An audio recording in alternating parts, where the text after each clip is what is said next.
los niños que cantaba, a hora está cantando en Sion. ¿Dónde está aquel arrepentido ruidosa? ¿Dónde está que no se ve ningún hermano? Alguien con una voz de lamento que decir en este mundo, esa orente se fue a Sion.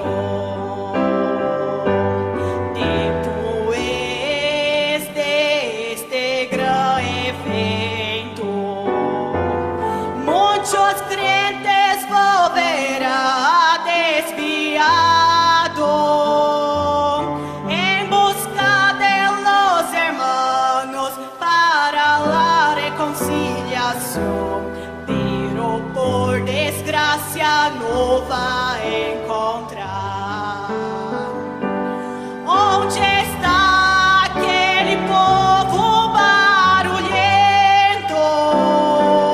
Onde está que não se vê nenhum irmão? Alguém com voz de lamento vai dizer neste momento: aquele povo foi embora pra Sião. Quando chegarmos no céu, veremos nossos irmãos, pois nós somos o povo de Sião.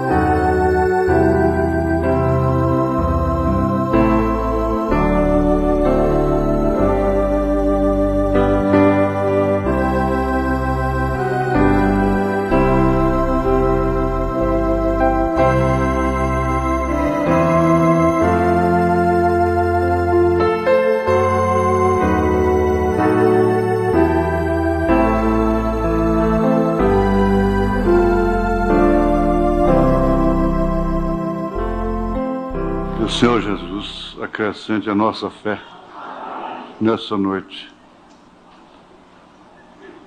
Na carta aos Romanos, capítulo 11, verso 25 e 26.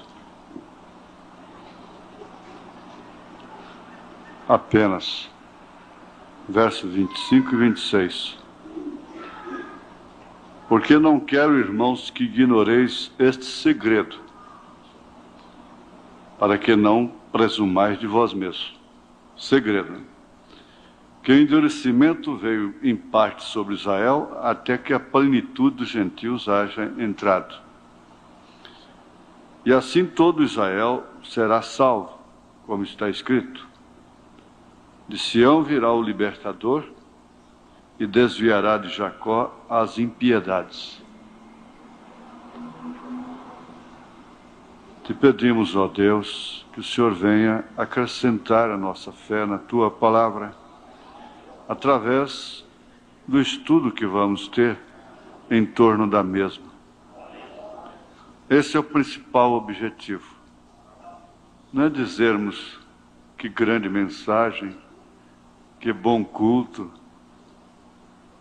que belos hinos, mas sim aquilo que estabelece alguma coisa de concreto em nossos corações. Uma determinação em direção dos céus. Em nome de Jesus Cristo, nós te suplicamos esta grande bênção. Amém, Jesus. Amém. Assentai-vos.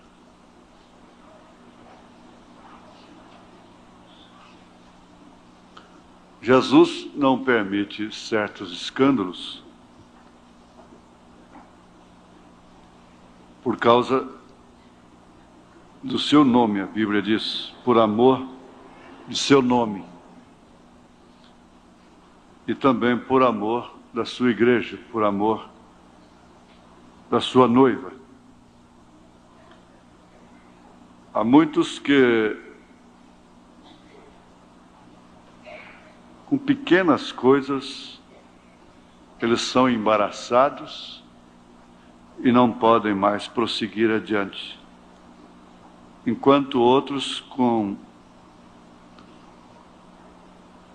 coisas terríveis, prosseguem adiante. Eu comparo isso sempre. Agora, o irmão José do Carmo estava me dizendo sobre um acidente que aconteceu com uma família que vinha lá, parece que do Paraná, Mato Grosso, um Volkswagen. É um casal e 2 filhos.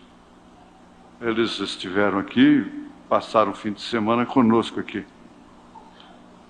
Ele disse: olha, eu vi o carro, a gente não acredita que não morreu alguém, não é possível.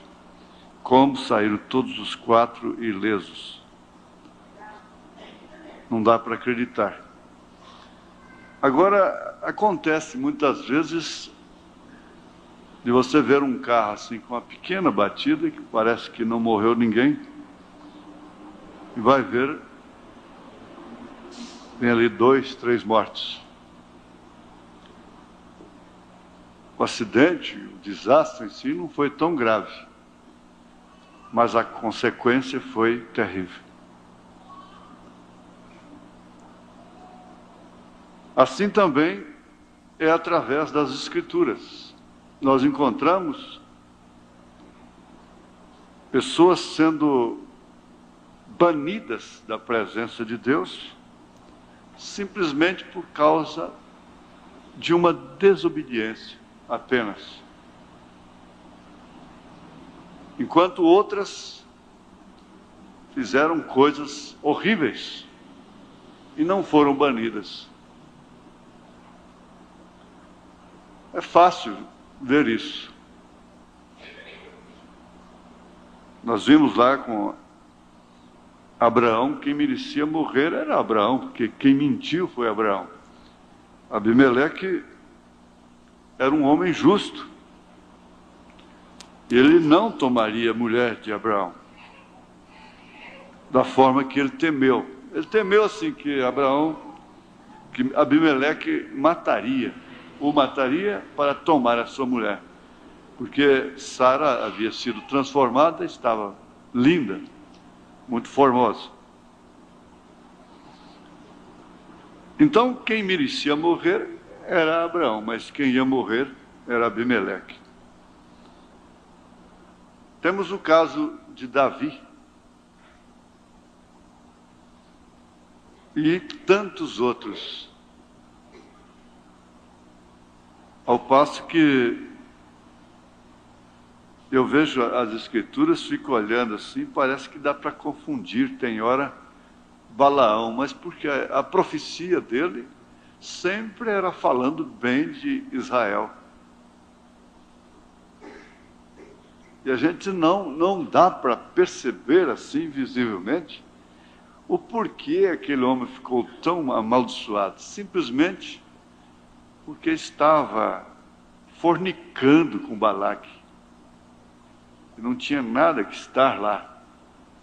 Ele tinha que estar cá, perto de Moisés, na gema, lá dentro, não na fronteira, para ser usado, para escutar, para receber a proposta de Balaque. Essas coisas assim devem ser meditadas de uma maneira fria,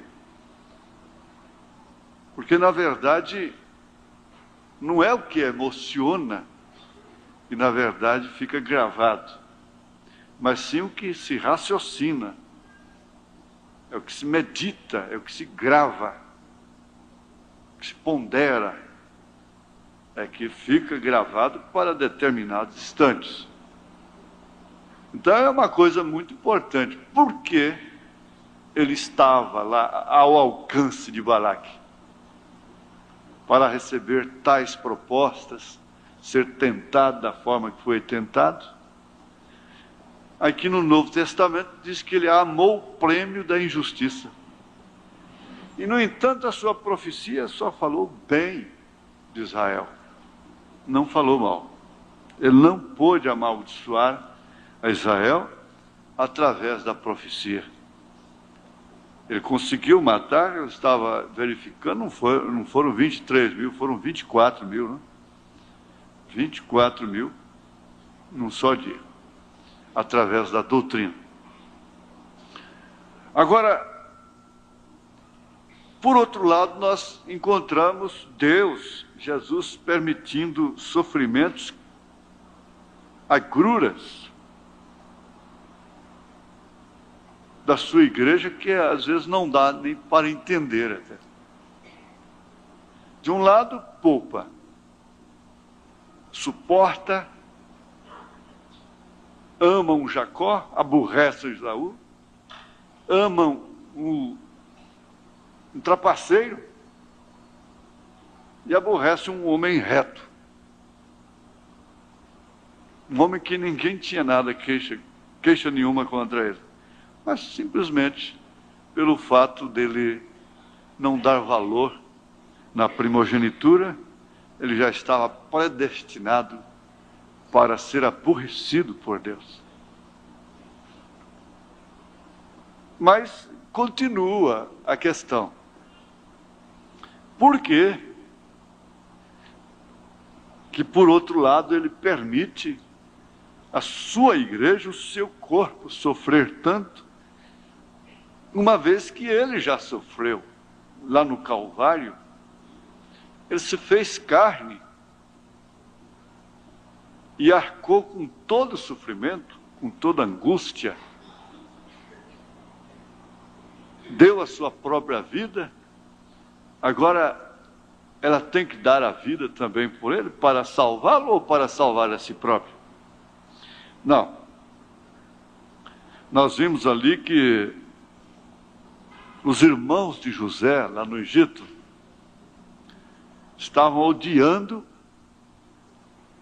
a quem serviria, seria a salvação deles no amanhã. E Deus permitiu, através daquele ódio, daquela antipatia, que aquilo acontecesse, que José fosse parar no governo, lá em cima, depois de passar por tanto sofrimento. Aquele rapazinho sofria demais, ele não podia contar um sonho. Ele contava um sonho, era o bastante. Por fim, seus irmãos o jogaram numa cisterna, queriam matá-lo. Mataram um cabrito lá, sujaram sua túnica e levaram para o pai. Ó, uma fera do mato lá matou seu filho, nosso irmão José. Na verdade, ele tinha sido vendido para o Egito.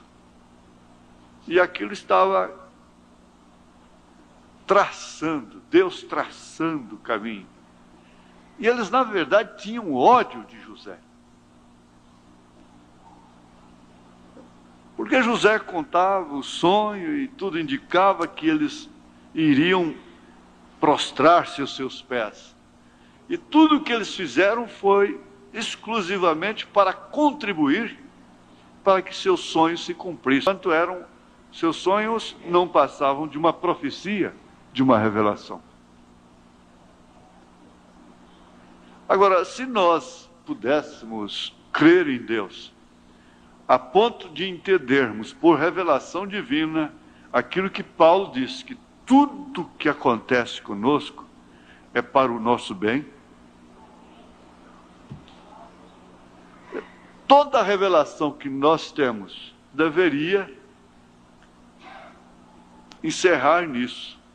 Todas as coisas contribuem para o bem daqueles que amam a Deus. Agora, é claro, Paulo está dizendo daqueles que amam a Deus. Porque, na verdade, se nós formos analisar a coisa de um modo sincero, honesto, à luz da palavra, nós não amamos a Deus como deveríamos amar. Nós temos mais amor em nós mesmos. Nós temos mais amor no filho, na filha, no marido, no nosso nome, no nosso orgulho, no nosso ego, do que em Deus.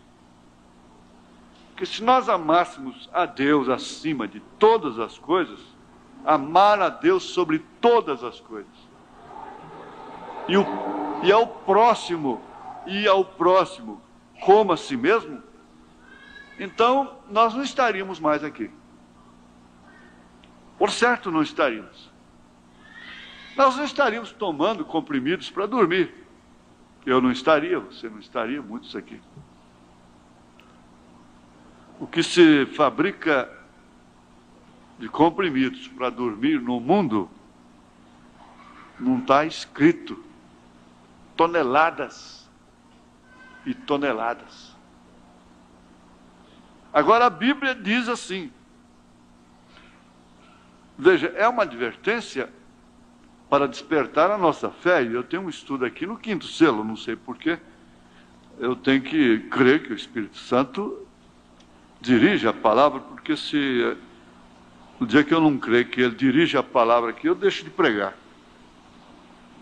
Se o Senhor não edificar a casa, em vão trabalham os que edificam. Se o Senhor não guardar a cidade, em vão vigia a sentinela. Inútil vos será levantar de madrugada, repousar tarde, comer o pão de dores, pois assim dá ele aos seus amados o sono. Salmo 127. O sono, sem dúvida alguma, Deus sabe por quê. Ele fez o homem assim. É um dos principais descansos que o homem pode ter aqui na terra. É o sono. Shakespeare diz, o sono é o princípio da morte. Ele assemelha muito com a morte. Tanto que a ciência descobriu que é melhor você ter uma boa qualidade de sono, dormir 4, 5 horas de um bom sono, do que dormir 8, 10 horas de um sono fabricado, perturbado. É uma das grandes dádivas que Deus deu para o homem, é dormir, sono. Nós temos aí o Salmo, logo no princípio dos Salmos, 4, 5, 3, por aí. Em paz me deitarei, dormirei, porque só tu, Senhor, me fazes habitar em segurança. Deitei, dormi, acordei, que o Senhor me sustentou. Não é certo? O profeta disse, falando de um milionário lá nos Estados Unidos, que ele daria 2 milhões para comer um prato de comida. Porque ele, apesar de ser milionário, ter milhões de dólares, ele não podia comer como um pobre come. Não podia mastigar, era através de sonda. E há pessoas que dariam tudo para ter um sono em paz. Como o profeta diz naquela mensagem, você chega em casa, agradece a Deus pelo dia, põe sua cabeça no travesseiro e descansa. E não tem que ficar lutando e lutando. Ele fala daquela irmã que tinha 60 anos de idade, ele disse, olha, ela tinha uma aparência de 30 anos apenas. Mas o segredo dela era esse. Hora de dormir, dormir. Hora de comer, comer. Hora de trabalhar, trabalhar. Encomendou os filhos a Deus e pronto. Mas não é bem esse o nosso assunto. Está dentro da linha porque começa aqui exatamente com José. A preocupação de seus irmãos, que muitas vezes rolaram para lá e para cá, perdendo o sono, por causa dos sonhos de José. até que encontraram um meio o que fazer com ele. Mas, por certo, é claro, eles estavam trabalhando para Deus. Eles estavam servindo a Deus.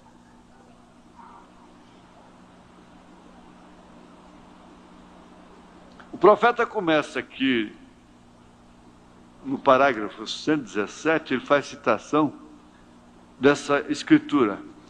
Porque não quero, irmãos, Paulo dizendo, não é? Que ignoreis este segredo, um segredo, para que não presumais de vós mesmos, que o endurecimento veio em parte sobre Israel, até que a plenitude dos gentios haja entrado. Até que entre o último membro da noiva. O profeta está explicando o que é essa plenitude. É quando entra o último membro da noiva. E a cegueira de Israel veio com este propósito. Eles ficarão cegos até que entre o último membro da noiva. Qualquer outra explicação aqui é vaga. É discutível.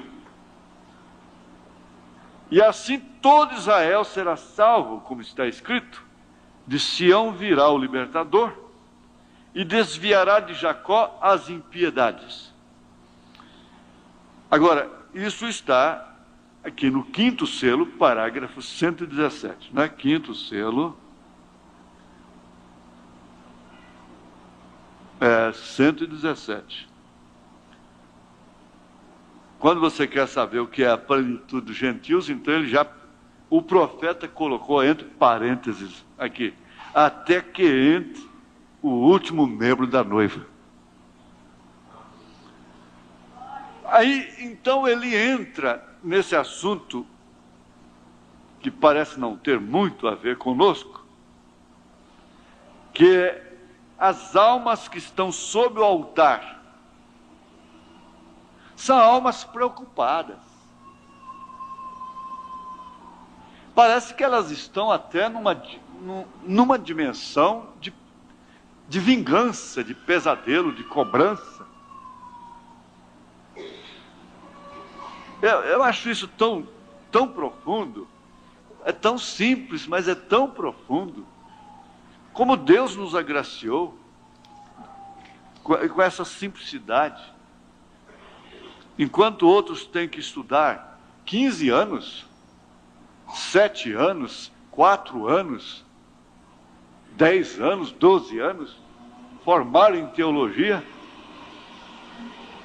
e saindo de lá vendo tanta baboseira, tanta interpretação, simplesmente carnal, mental, nós temos de graça.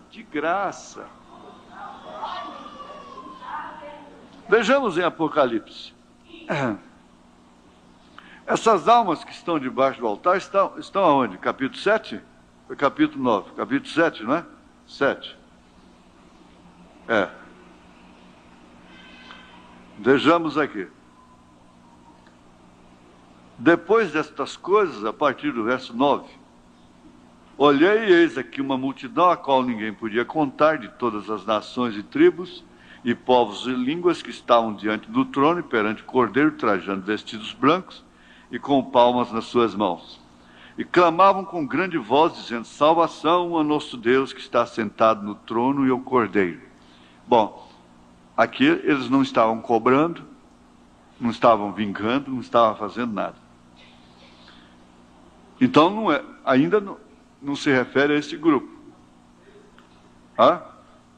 É capítulo 6? Não. Espera, vamos continuar lendo.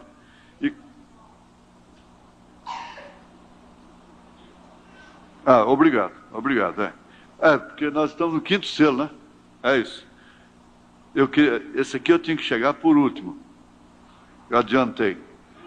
E havendo aberto o quinto selo, é versículo 9. E havendo aberto o quinto selo, vi debaixo do altar as almas dos que foram mortos por amor da palavra de Deus e por amor do testemunho que deram. e clamaram com grande voz, dizendo: até quando, ó verdadeiro e santo dominador, não julgas e vingas o nosso sangue dos que habitam sobre a terra? E foram dadas a cada um compridas vestes brancas, e foi-lhes dito que repousasse ainda um pouco de tempo, até que também se completasse o número de seus conservos e seus irmãos que haviam de ser mortos, como eles foram. Repousem. Vocês não precisam ficar cobrando, não, que aqueles que fizeram injustiça com vocês, eu vou tratar com eles. Mas o profeta diz: isso aqui não é a noiva, não são os eleitos e nem mesmo os salvos. Vieram de grande tribulação, como aqui no verso 14 do capítulo 7. Eu disse: Senhor, tu sabes. E ele disse: esses são os que vieram de grande tribulação e lavaram seus vestidos e os branquearam no sangue do Cordeiro. Eles não estavam lá queixando o que fizeram com eles. Eu pergunto: quem que morreu queimado? Quem que morreu martirizado aqui na terra? Foram só judeus? Não, só na chamada Santa Inquisição, a chamada Santa Inquisição, morreram, só sobre aquele Gregório, coisa assim, mais ou menos, morreram 68 milhões de crentes, de cristãos. Você disse: muitos deles entregues pelos seus próprios pastores, muitos deles entregues pelos seus próprios pais, pelos seus próprios irmãos.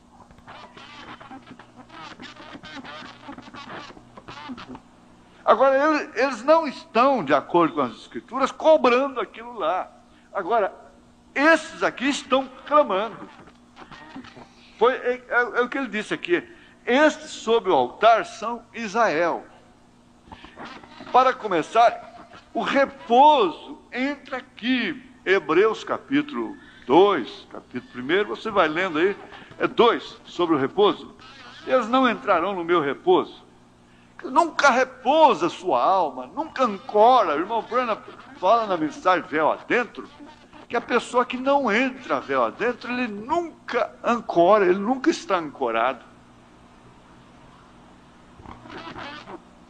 Eu às vezes me ponho a perguntar: meu Deus, o que é que acontece? É um desespero, como o profeta disse, aquele desespero da mensagem do sinal? Ou é uma insegurança, ou é uma insatisfação, ou é uma... O que é que está acontecendo comigo?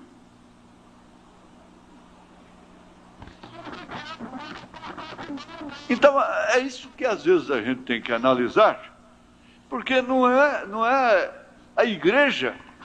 Está bem que a igreja se emocione, tudo bem. Está bem o sermão eloquente, mas vamos ver aquilo que cabe dentro do nosso raciocínio. Porque esse repouso traz saúde. Entrar no repouso. Ele disse: descansa, Ruth. Noemi disse para ela: descansa, Ruth. Descansa. Descansa. E Jesus disse: vinde a mim, todos vós que estáis cansados e oprimidos, e eu vos aliviarei. Mas aliviarei de que jeito? Gente, nós somos seres sentimentais. Nós vivemos cobrando satisfações, cumprimentos, considerações. Não me cumprimentou, não perguntou pelo meu filho, não perguntou pela minha filha. E aquela irmã, aquele irmão sentimental, qualquer coisa está ferido, está abatido, está...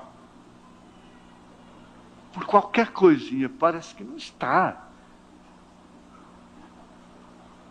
saboreando coisa melhor do que essas consideraçõezinhas, essas coisas, esses afetos. O irmão Branham disse: parece que aquela florzinha de sombra dentro de casa que tem que estar borrifando água nela, porque senão ela morre.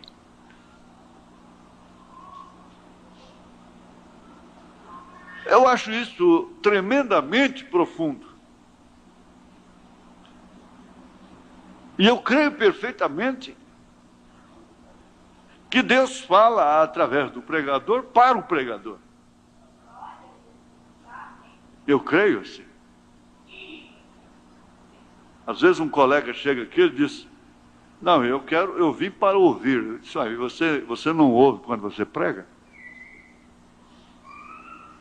Então, esses que estão sob o altar, observem, Israel foi cegado com o propósito de que nós fôssemos salvos. Tudo tem um propósito. Creem nisso? Agora, quem o cegou? Foi Deus. Tudo tem um propósito. Deus cegou seus próprios filhos. Com razão, quando Cristo estava na cruz, e ali estavam os judeus pedindo seu sangue, esses foram seus filhos. E ele, a Escritura, eles disseram: caiam sobre nós o seu sangue, caia sobre nós, sobre nossas cabeças, e dos nossos filhos. E aquilo aconteceu. Agora, depois eles estão lá ainda clamando: até quando?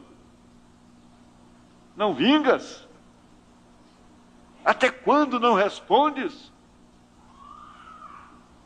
Com razão, quando, vejamos, ele mesmo, a palavra, sabia que se essa gente houvesse sabido quem era ele, o haveriam recebido com braços abertos, mas eles não sabiam, era um propósito. Por isso o cegou, para que não o recebessem. As próprias Escrituras disseram que assim seria. Irmãos, naquela mensagem Estreita é a Porta, vocês devem ter ouvido ontem o rádio, aquilo é uma declaração para si tremer. Ele disse: eu duvido que haja mais de uma dúzia no rapto. Agora ele disse: bom, se houver só um, a sua fé dirá: esse um sou eu. Mas Jesus disse como foi nos dias de Noé. Casavam e davam-se em casamento. Jesus lamentou por eles ao ponto de dizer: Pai, perdoa-os porque não sabem o que fazem, estão cegos. Paulo disse que foram cegados por nossa causa. Foi, sim. Agora nós ficamos aí como que fazendo um favor, porque estamos indo para os céus, fazendo um favor para Deus. Nós vamos na igreja fazer um favor para Deus. Fazer um favor para o pastor, fazer um favor para o diácono, fazer um favor para Deus. Eu vou no culto hoje, vou fazer um favor para Deus. Gentios fazendo favor para Deus. Paulo disse assim, ó, ele cortou a oliveira original, tirou o galho ali, enxertou o zambujeiro, que é o gentio, mas tem uma coisa, esse que teve poder para fazer isso, ele vai fazer. Então, ele tem poder para enxertar de novo o galho original e cortar esse zambujeiro. E nós somos cheios de, na linguagem dos antigos, cheios de titicas.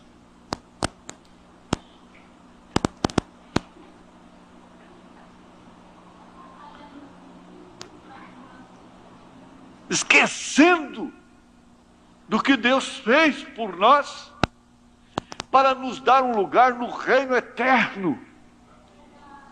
Esquecemos. A coisa maior que ele fez fica em segundo plano. Quero que vejam isto muito bem.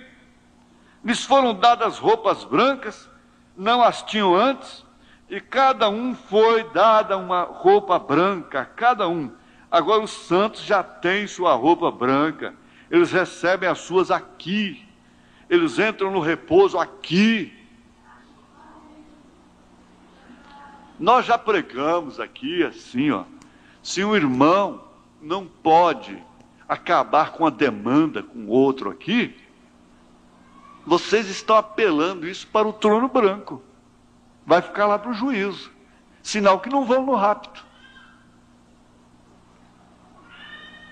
Seu irmão, Paulo disse isso. Não pode acertar uma demanda aqui.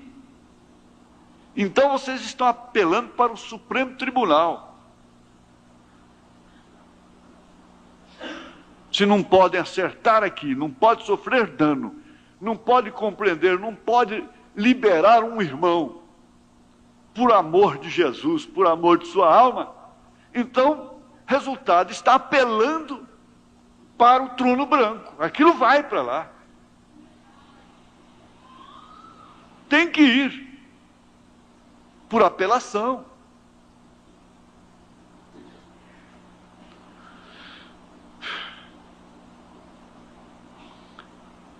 Eles já têm as roupas brancas aqui. Eles já estão revestidos de justiça aqui.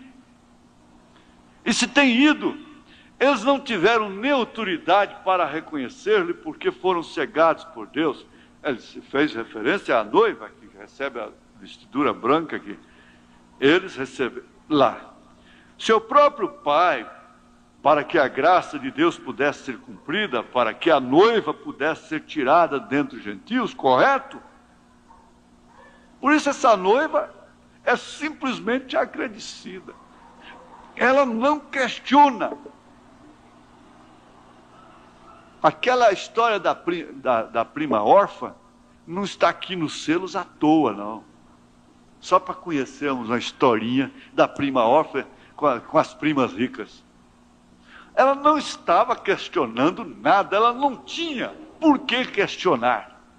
Para começar, ela não tinha direito. Ela era órfã, não tinha para onde ir. Agora ela tinha uma promessa. Ela simplesmente se preparou e mais nada. Agora, Deus sabe ela o quanto ela sofreu, principalmente depois que ela recebeu aquela promessa. Deixe-me mostrar-lhes um tipo muito formoso na vida de José. José foi um homem espiritual, uma águia. Nasceu entre seus irmãos, assim como a noiva nasce entre a igreja. Ele podia interpretar os sonhos e via visões, e seus irmãos lhe odiavam. Porém, seu pai lhe amava. Odiado pelos irmãos, amado pelo pai. A essas alturas é o que interessa.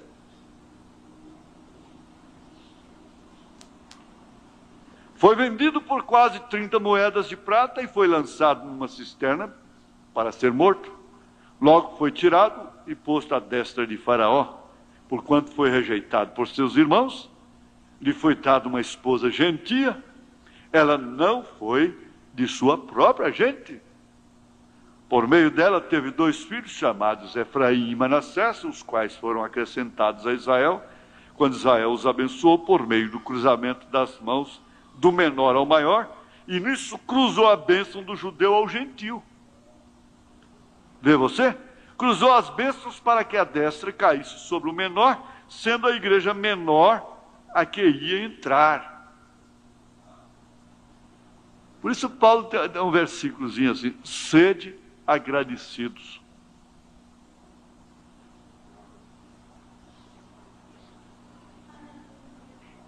A igreja mãe estava parada no sol e deu à luz este filho.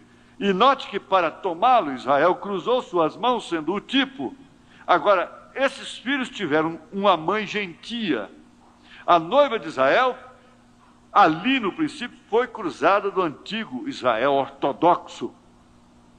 A maneira cristã, por meio do Espírito Santo, havendo cruzado as mãos de Israel, que era Jacó. Ele mesmo disse: Deus me tem cruzado as mãos. Ele não teve nada a ver com o assunto. Foi Deus quem fez aquilo.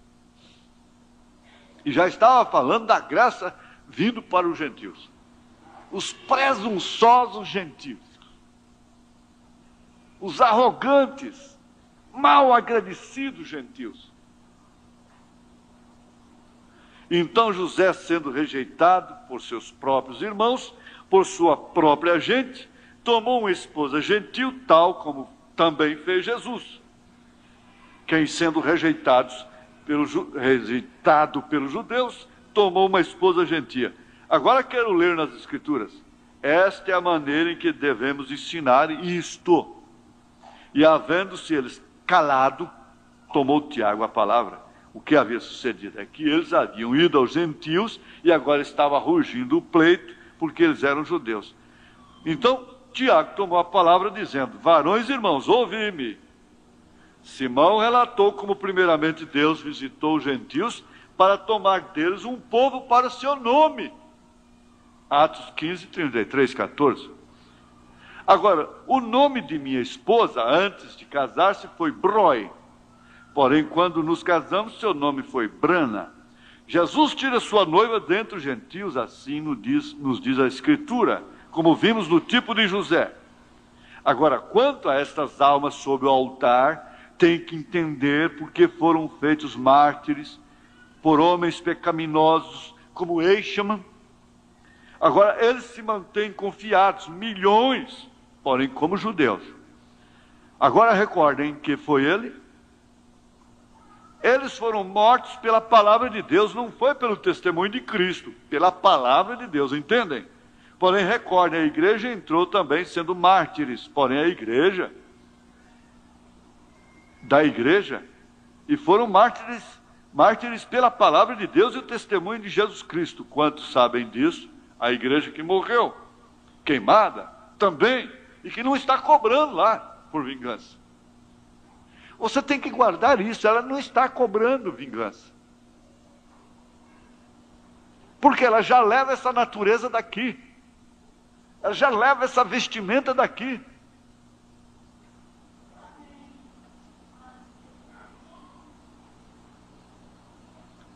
Ela não está cobrando exatamente por causa disso.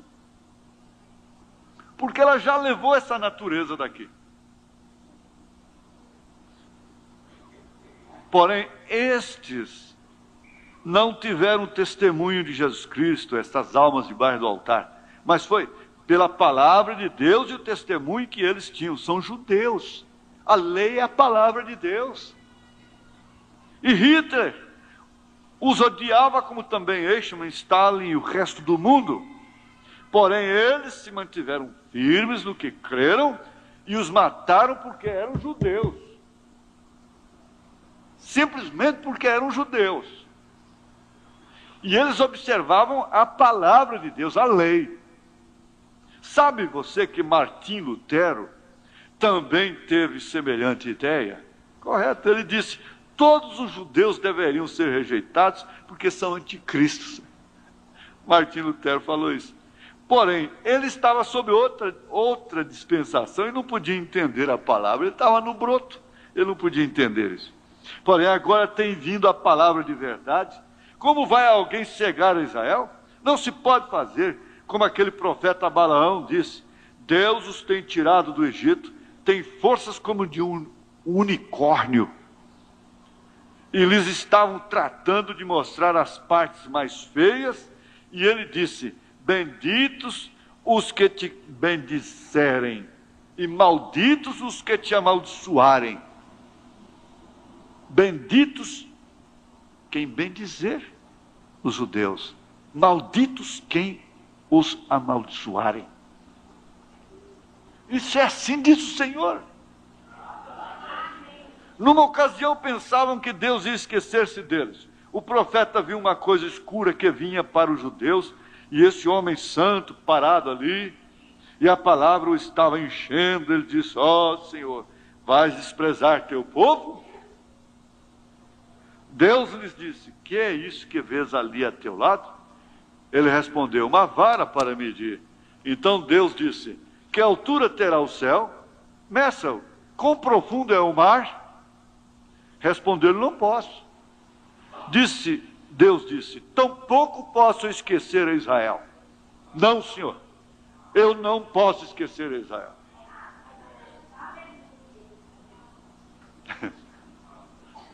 Eu não tive dificuldade para crer nisso. Eu sempre, graças a Deus. Por quê? Porque na guerra de 67, lá tinha lá aqueles contrários a Israel, que diziam: daqui a pouco Israel está varrido da mapa. Eu disse: olha, só se ainda não chegou a hora, mas Israel não vai ser banido, não. Eles ficavam furiosos. Como não foi? Não, senhor. Se você pode medir a altura que tem o céu, medir a fundura do mar, tampouco posso eu esquecer Israel. Ele não o olvidará, mas teve que cegar a seu próprio filho para dar-nos uma oportunidade. Uma oportunidade, e nós a rejeitamos.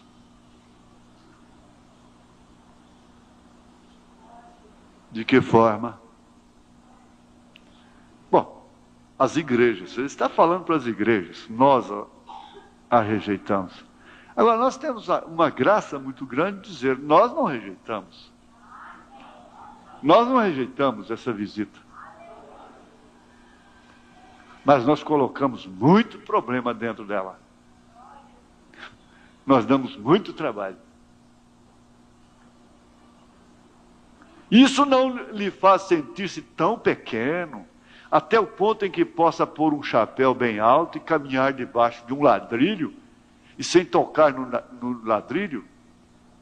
Isso é demasiado pequeno. A expressão do profeta, você entrar debaixo desse ladrilho sem tocar no ladrilho, tão pequeno que é.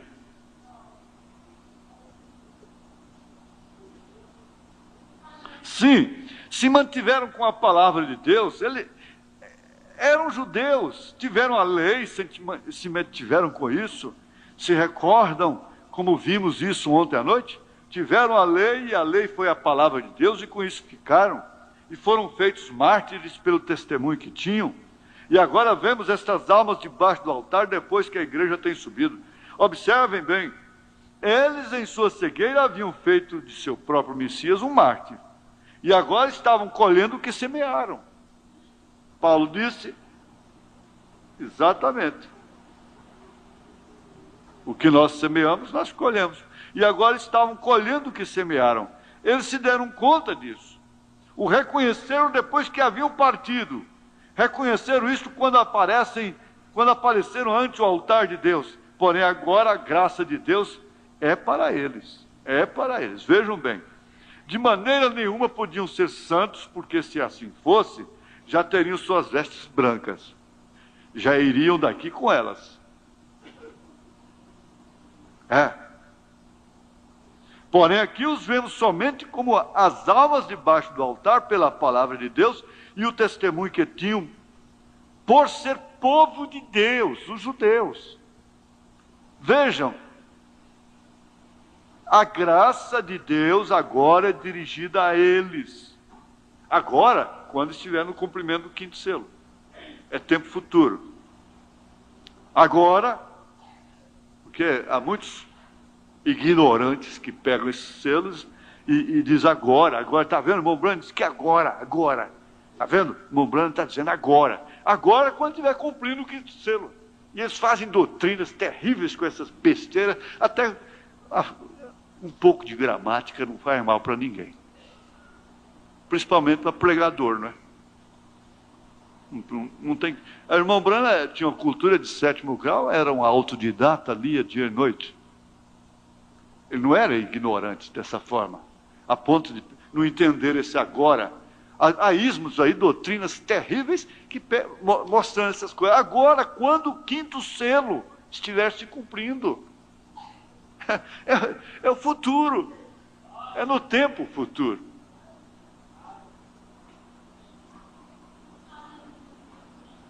A graça de Deus agora é dirigida para eles.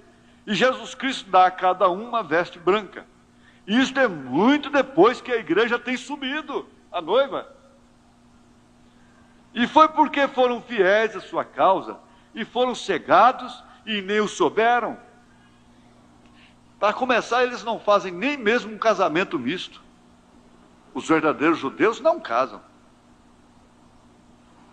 Mas eu gostei dele porque eu gostei dela. Não tem disso não. Se não tiver sangue de Deus, não casa não. É fácil casar com um denominacional desse aí que vive blasfemando contra o profeta e tudo. Mas eles não fazem isso.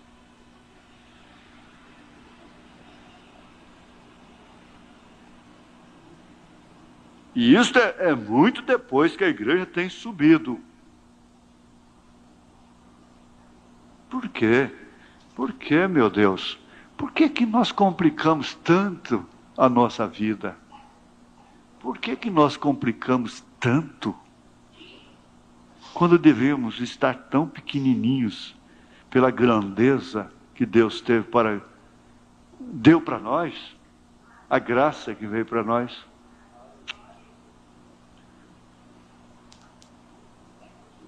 Parece que até a gente está no lugar errado, né? Porque foram fiéis à sua causa, foram cegados e não souberam. Eles não souberam. Eles jamais negariam o Messias. Eles morreriam por ele. E quando eles o reconhecerem, saiam da frente. É um povo convicto. Estavam executando exatamente o plano de Deus que ele lhes havia ordenado de antemão.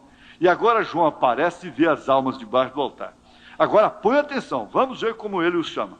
Eles clamaram: Senhor, até quando? Eles levaram essa cobrança daqui.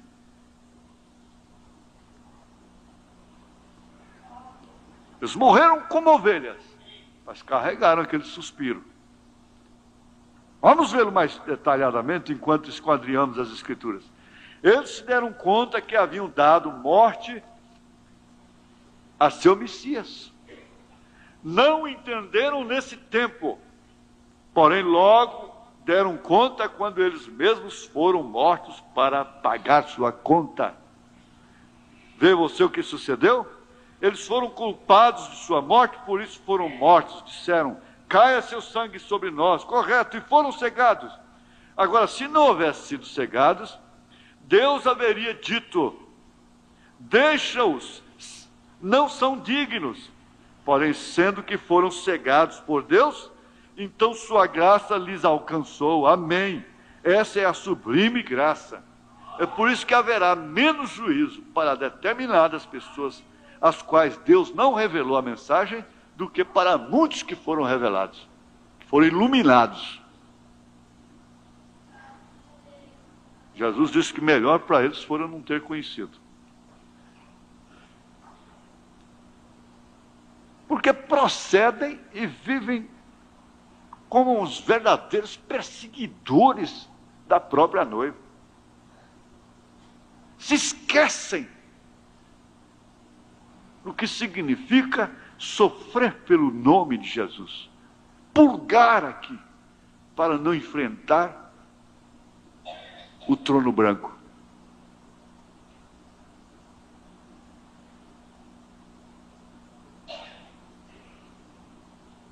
Eles foram cegados. E a cada um deu vestes brancas, porque todo Israel será salvo. Todos têm seus nomes escritos, correto. Jesus lhe deu vestes. Foi como José, sendo um tipo com seus irmãos. Quando José se manifestou ante seus irmãos ali junto ao altar, seu próprio altar no palácio, seu trono, ele disse: saiam todos. Sua esposa estava no palácio onde estará a noiva.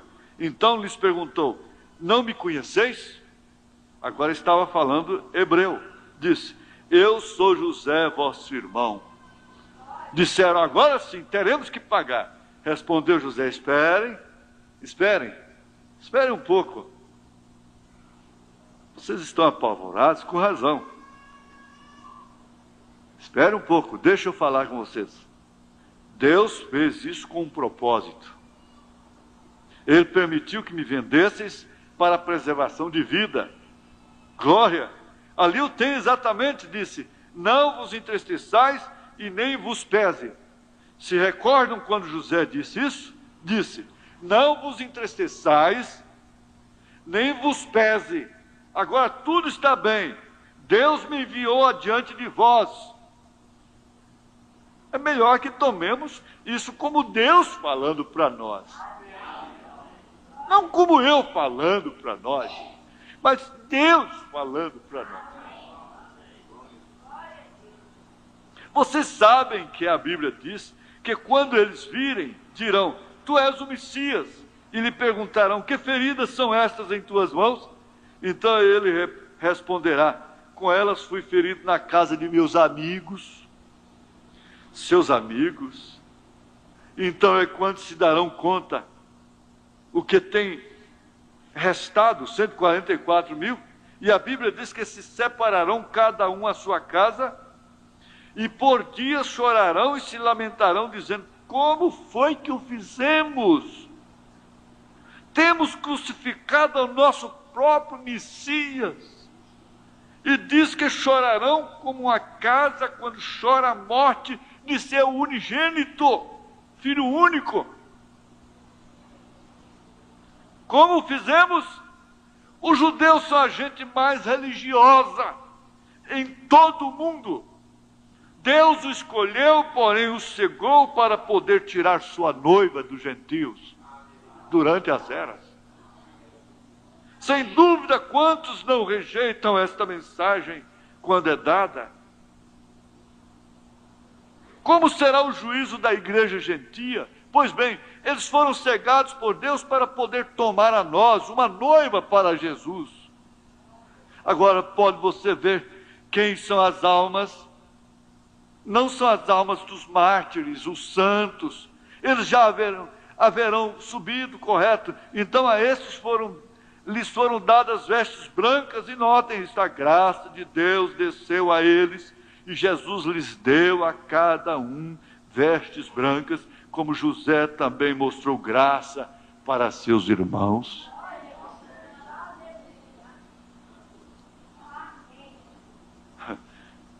Isso tem muito a ver conosco. Eu anotei aqui ao lado, o 149. O 149 diz, agora diz: e seus irmãos que também haviam de ser mortos, os quais são 144 mil, que ainda têm de ser chamados durante a tribulação. Como gostaria que tivéssemos tempo. Aqui o 145, ele diz: e vejam bem o que fez com o pequeno Benjamim, o qual é tipo dos 144 mil, o qual veremos mais adiante. Que fez? Correu rápido e se lançou sobre o pescoço de Benjamim e lhe abraçou. Este era o irmão menor que havia nascido na família depois que José se havia ido ao Egito. E havia nascido pela mesma mãe de José. A primeira igreja, a igreja ortodoxa. Os 144 mil nasceram durante sua ausência, enquanto estava recebendo a noiva gentia. Coisa bonita. Ô, irmão, não estimula isso? Você não tem estímulo por isso? Então podemos ver quem são. Sabendo quem são eles, saberemos quem somos nós.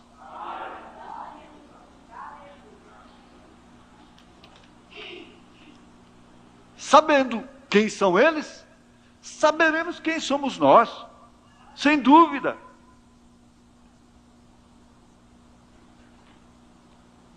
Agora, a tônica, para mim, que é uma surpresa, é uma inspiração na hora, é essa aqui, que eles foram com essa natureza de clamar por vingança.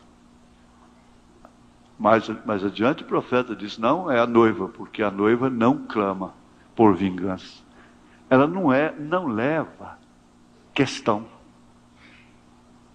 Não tem nada a receber, como não tem nada a pagar. Não existe nada contra ela lá. Por quê? Porque ela também não tem nada contra quem quer que seja. Ela já leva as vestes brancas daqui. Isso estimula? Isso anima?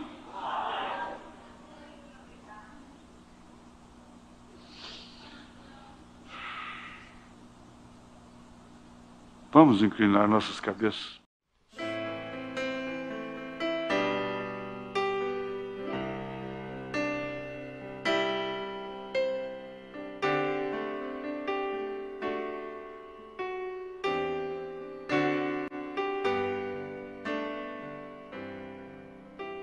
Ainda que eu esteja na prisão, como Paulo e Silas vou louvar.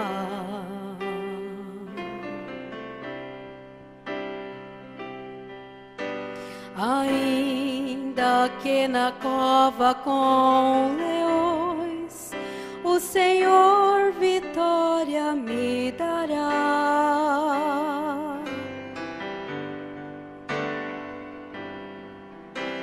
Olhando para a imensidão azul, sem que ela se abra para eu passar, vou andar sobre o mar, segurando em suas mãos, jamais vou afundar.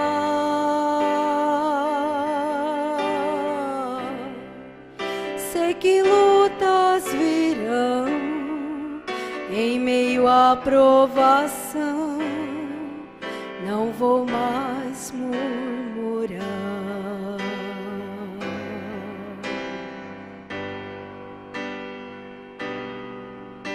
Olhando para o céu, de onde virá o meu socorro? O meu socorro vem de Deus.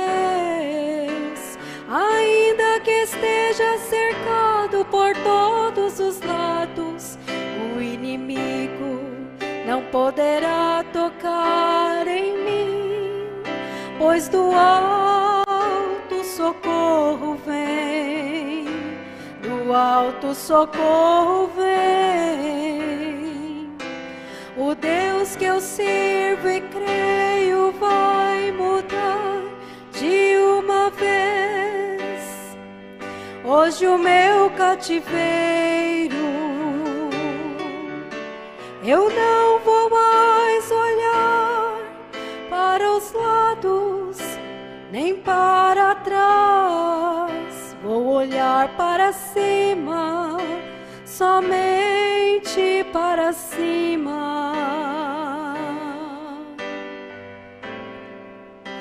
Não há barreiras que possam me impedir.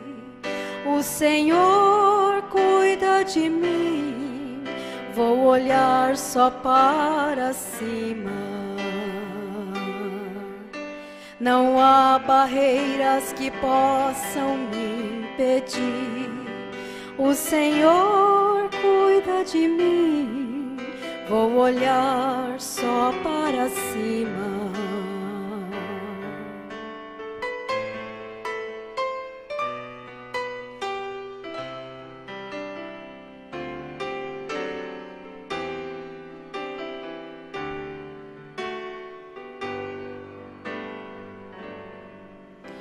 Jamais vou me prostrar a outro Deus, nem sua glória vou tentar roubar.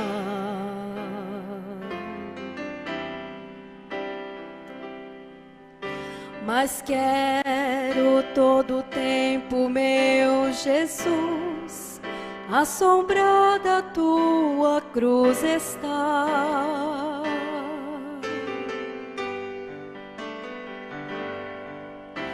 Que eu venha sempre a diminuir, que cresças para sempre em meu viver. E se eu tropeçar, segurando em suas mãos, sei que vou levantar.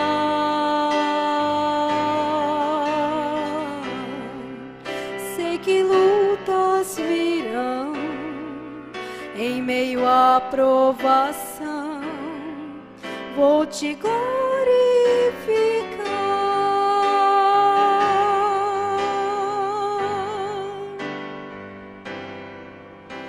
Olhando para o céu, de onde virá o meu socorro? O meu socorro vem de Deus. Ainda que eu esteja cercado por todos os lados, o inimigo não poderá tocar em mim, pois do alto socorro vem, do alto socorro vem. O Deus que eu sirvo e creio vai mudar de uma vez hoje o meu cativeiro. Eu não vou mais olhar para os lados nem para trás, vou olhar para cima, somente para cima. Não há barreiras que possam me impedir. O Senhor cuida de mim, vou olhar só para cima. Não há barreiras que possam me impedir. O Senhor cuida de mim, vou olhar só para cima.